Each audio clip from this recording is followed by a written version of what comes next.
Microbial taxonomy. You remember anyone when I say taxonomy? Binomial nomenclature. Yeah, binomial nomenclature, correct. We learned it in back in 12th standard, I guess, why that was important and how it resolved the problem of speaking in different languages. So a same bird would be called by different names in different cities of the world. But when we talk of binomial nomenclature, it comes to the one and only one name. So that was the importance that we learned about giving names to living beings.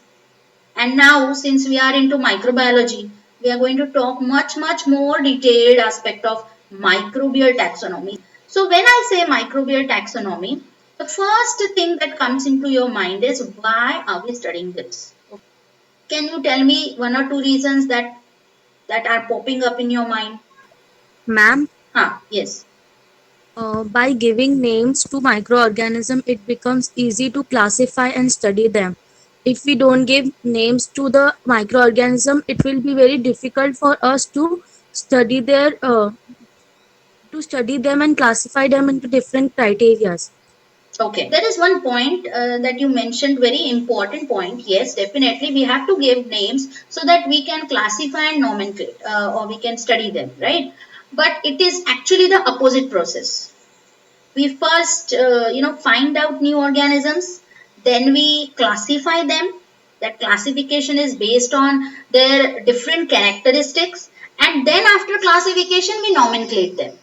When you talk about microorganism, you come up with different types of samples, right? You take soil sample, you take water sample, you take air sample, and then you isolate the organism on media, and then you come up with some different looking colony, and then you think, oh, let me identify which kind of organism it is. And so you try and test its properties with other organisms which are already known, and if they fall into same category, then you say, okay, this is of this class. So you know the genus name, then you go find out the species name, and if it is something different than which are already present species in that genus, then you come up with your own name of the species. Basically, we see lot of diversity in microorganisms in terms of shape, size, metabolism, lifestyles, and many other things. Okay, some organisms produce some certain enzymes, some organisms are able to degrade certain components, but unlike others. So there is lot of diversity, okay, and that is why we need to study this environment. So when we talk of microbial evolution, the first concept or question that comes to your mind is, when did it all start? When did our earth originate? Do you remember different kinds of experiments that were done to in laboratory to analyze how the atmosphere might have changed that time when there was anoxic conditions? Are you able to recollect anything? So the first oxygen was not there, right? So which all gases were there if not oxygen? Ammonia, nitrogen, Correct, very good. Then ammonia, nitrogen, very good. There were four important gases. Ma'am, hydrogen, Very good. And methane. correct, very good. So approximately 4.5 to 4.6 billion years ago, Earth originated, and the first direct evidence of existence of a particular cell or a life was discovered in 1977 in a geologic formation of South Africa known as Swartkopje Shirt. What is Swartkopje Shirt? So basically, shirt means any sedimentary rock. Okay, any kind of rock that sediments is called as shirt.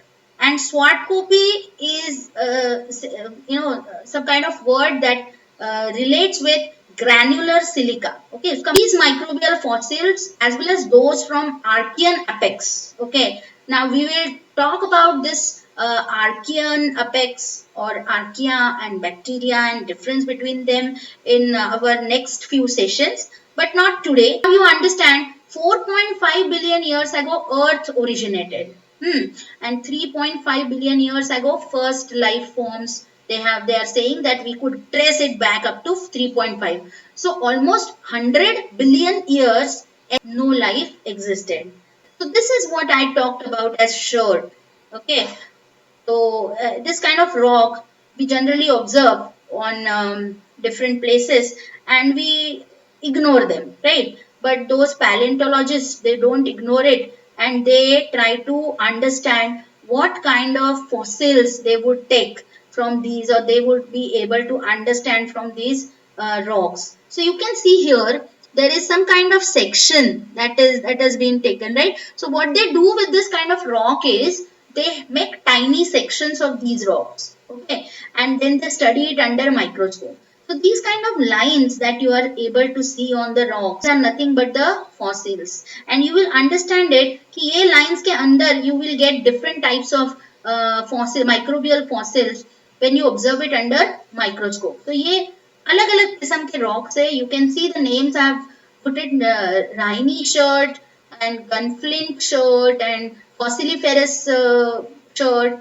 All these are different types of rocks obtained in different places, and scientists have come up with different types of life evidences that existed few years ago.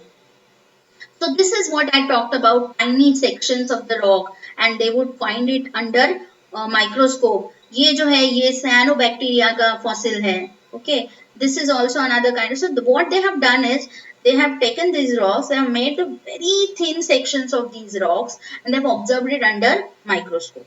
Okay, and now they are able to connect how many old this rock was. So how many, what type of organism might be present at that time? How did early cells arise? What was the reason that made first life or first cell to come or originate on Earth? So there were few speculations that were made. As we discussed this, first cell evolved when Earth was very different place. Now, we all know the central dogma of life, right? I hope everybody remembers. Ma'am, the process of translation and transcription, I think together they are called as central dogma. Correct, correct. Very good. So transcription first and then translation. Because we understand that information is coded in DNA. DNA gives rise to RNA by the process called transcription, and RNA gives rise to proteins by the process called translation. This is why we call it as a central dogma of life. ये दो processes extremely important. DNA to RNA, RNA to proteins. One of these molecules presumably developed first. So there were a lot of speculations regarding this, and everybody agreed on one point, that for life to evolve, a molecule is required to do both the things. Now, do you think DNA has the capacity to replicate and perform cellular work? Among the three molecules, DNA, RNA, proteins, which one do you think would be able to do both the work, replicate and perform cellular work? Proteins. Proteins. Now explain, why do you think so? Ma'am, I don't have any explanation. Okay, so basically your wild guess. Anyone else would some kind of Yeah. explanation? Okay, proteins are the ones which are able to perform cellular activities. जैसे enzymes हैं, they can cut, they can join, they can ligate, right?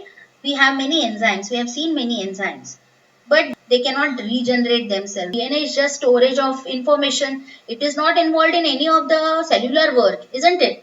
RNA, however, is able to replicate as well as perform cellular work. People believe that DNA is definitely not able to perform cellular work, and proteins are definitely not able to replicate themselves. So, more attention was given to RNA, and they all thought that RNA was the one which is able to perform both the types of work. Now, let us see what happened with the different types of theories that were put forth for the RNA explanation. Okay, so what it all started 1981, because 1977 में first life का evidence मिला, right? And then Thomas Seck, एक scientist था जिसने बताया कि there are something called as self-splicing RNAs. Self-splicing RNAs. What do you understand by this? Splicing meaning you're cutting. Okay, and there are RNAs which are able to cut themselves. Now, this was something new at that time, although we know it now, and that scientist had isolated these RNAs from an organism which is a eukaryotic microbe called Tetrahymena, okay, which looks like this. This was the first evidence that promoted the belief that RNA were the first molecules that generated.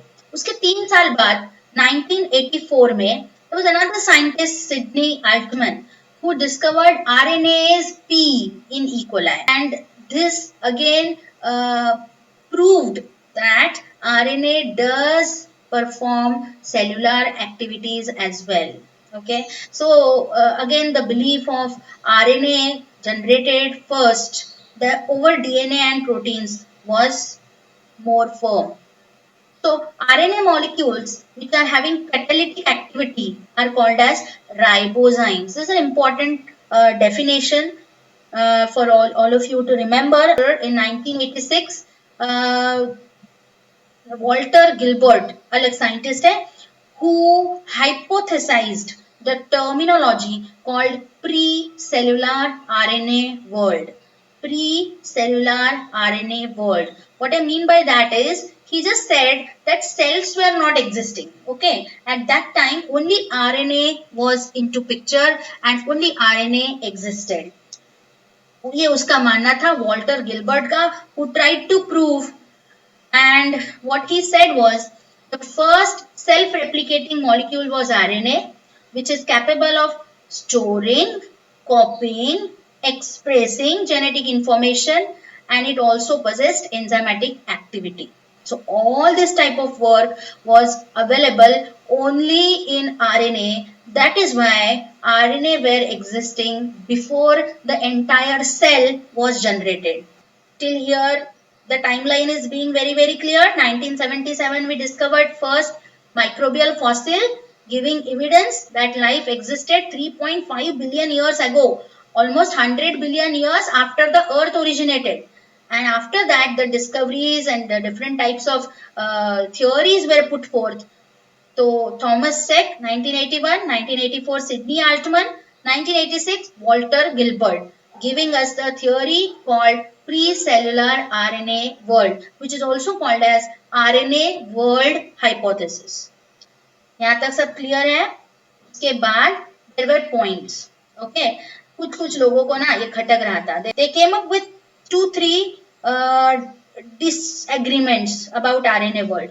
What they said was, their points were valid by the way. Okay, what they said was 4 billion years ago, when you are talking that earth environment was so hot and it was anoxic condition then, under those hot conditions, how do you think that RNA were able to form? RNA has both purines and pyrimidines. It was extremely important that we had pyrimidines also generated. So they were opposing the thought that RNA generated first because pyrimidines ही नहीं generate हुए थे. So without pyrimidines, how do you say that RNA generated? That was first. Okay.